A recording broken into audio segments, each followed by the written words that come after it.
you like my strategically placed prop. His name's Cusco, by the way. Cusco's a serial killer. Yep. I also like how this is pointed directly at like my chest. Like if there was like a random earthquake that came by, like it might just go. I told you I like dark comedy. You can see that I was telling the truth because I'm laughing about the idea of like a knife shooting across the table into my heart. It's not funny.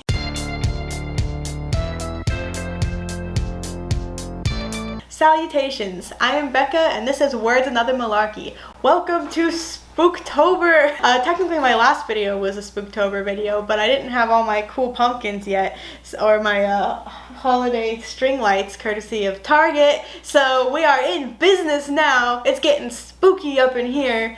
And to kick it off, I wanted to do an actual honest to God book review because this is supposed to be a booktube channel. And well, generally, so far I've only done book reviews for books I already own and needed to read really bad, or books that I hate and I'm making myself read. But I actually am going to do a book review on one that I read and liked, and I felt like it was very appropriate for this season because it is My Sister the Serial Killer by Oyinkan Braithwaite. Serial killers are generally associated with the Halloween season. You know, you got Psycho and you got Halloween and you got, I don't know, Texas Chainsaw Massacre, etc., all the horror movies. So this book was fun. This is a contemporary noir novel. I didn't know that there was such thing as a contemporary noir novel or what a noir novel was to begin with. I have never read an old-timey noir novel, so this was a very fun experience and a new genre to dive into. I guess it's kind of a thriller,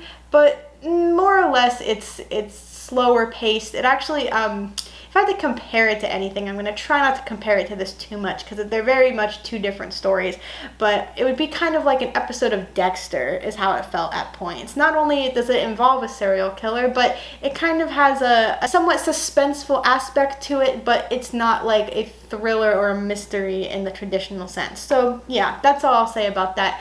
But as the title suggests, it is about a girl whose sister is a serial killer. Some book titles are pretty abstract, you know, others just get right to the point. This one gets right to the point, and that goes for the rest of the novel because it is super duper short. I do not have it with me because I rented it from the library and I had to turn it back in, but it is about yay high and about yay thick, otherwise known as my kind of book.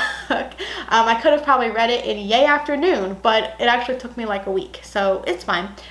It was a very fast read, a total page turner, really hard to put down because it really did grab your attention, keep it. You're in the main character, Kurede's head, the sister of the serial killer, obviously, and her voice is very wry and darkly comedic. This is very much categorized as a dark comedy, and I would definitely agree. There were some really fun lines that were very ironic, but it still had like a seriousness to it, a very like dark undertone. You know, you are dealing with a serial killer here, so you can't be all light and floofy, but I think compared to other things of its genre, it's a little lighter. It's definitely easier to digest, so it was a very good introduction to this kind of story. So I'm gonna try not to give any spoilers. I really want this to be a spoiler-free review. Even though it's short and even though it's a light read, it's still got a lot packed into a very small package. This takes place in Lagos, Nigeria, so it's very much contextualized within that culture, but we're also in the modern age, so there's a lot of parallels that can be drawn.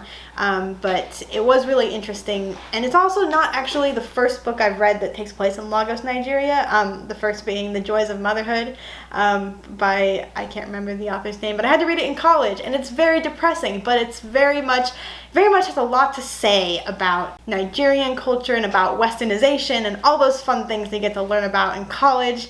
So I saw some parallels there between kind of their society and the way it was structured with men and women and the way that the female characters relate to men.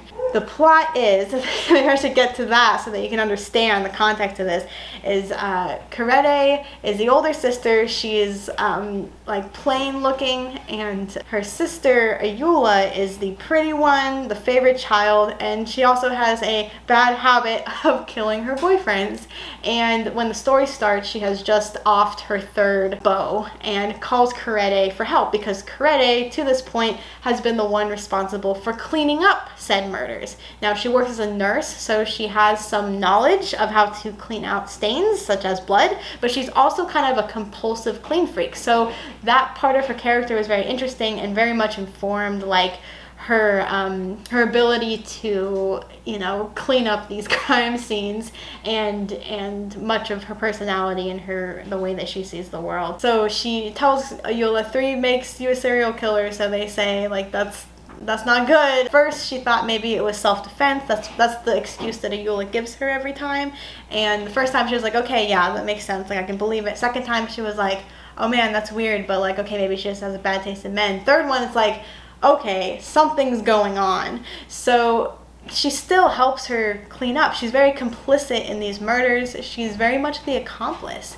It's a very morally gray sort of relationship that they have, because at the same time Krede is kind of jealous of Ayoola, at least in the sense that she feels like Ayoola always gets away with everything and that she always has everything handed to her. She's kind of a selfish person. I mean, if she's allegedly sociopathic, then she has a lot of like characteristics of a sociopath, where she doesn't seem to process emotions, doesn't seem to care. She always seems to be out for herself.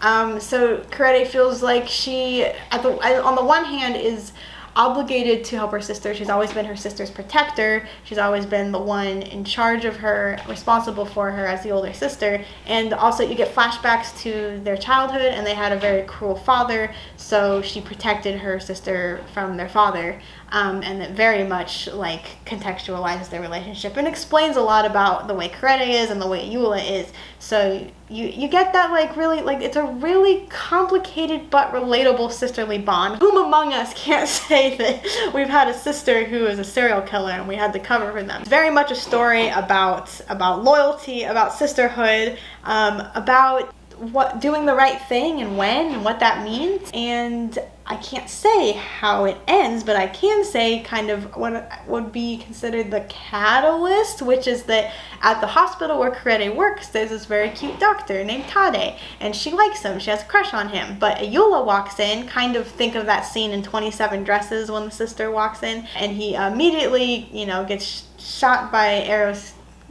Cupid. Fuck! By Cupid's arrow, and falls in love with Ayoola, and they start going out, and Krede is like, oh shit, she's gonna kill him, because she has a bad habit of doing that. So she has to make a choice. Is she gonna choose the guy she likes, who's kind of friend-zoned her? Think of the relationship in 27 Dresses, it's basically that. Or is she gonna choose her sister, who, you know, she loves, but who is also morally irreprehensible?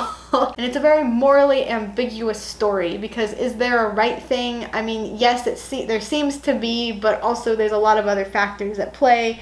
And that's about all I can say. There's this comatose patient that Krede talks to about her problems. She tells him about all the serial killing, and he wakes up halfway through the book and remembers everything that she tells him, and she's like, oh shit. So that creates some tension too, but I can't really tell you where it goes because you have to see for yourself. It's a short read, okay? I think if you enjoy this kind of genre, if you enjoy this kind of tone, a very quippy, very fast-paced, ironic, darkly humorous tone, you're gonna really like this.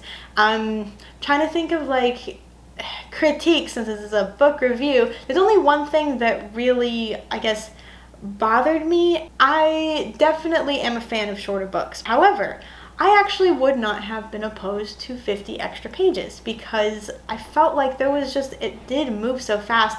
There's this point where in the beginning Krede is really kind of like warring within herself about what to do about her sister and whether she should keep covering for her if she's just instigating, which she is basically. And by the middle of the novel, I felt like it kind of dropped for no reason. And maybe it's because I was expecting a certain kind of character arc. I think that this novel is saying something very specific, and I wasn't expecting it, or maybe I just wanted everything to be wrapped up in a neat little bow, present, whatever, and it just wasn't the kind of story that wanted to do that. So did I dislike where it went? No, but I actually would have liked to see Krede's like mental processes and her rationalization like teased out a little bit more, so we see what when she ultimately makes her decision, why she makes it. So again, really, really enjoyed this. Definitely recommend it to those who like comedic noir. But yeah, go give it a read if you haven't. If you have read it, let me know what you thought. Until then, keep it spooky and nailed it. Like, comment, and subscribe for more words and other malarkey. Also, if you like my llama, who might be a serial killer. Anyways, that's it. Goodbye.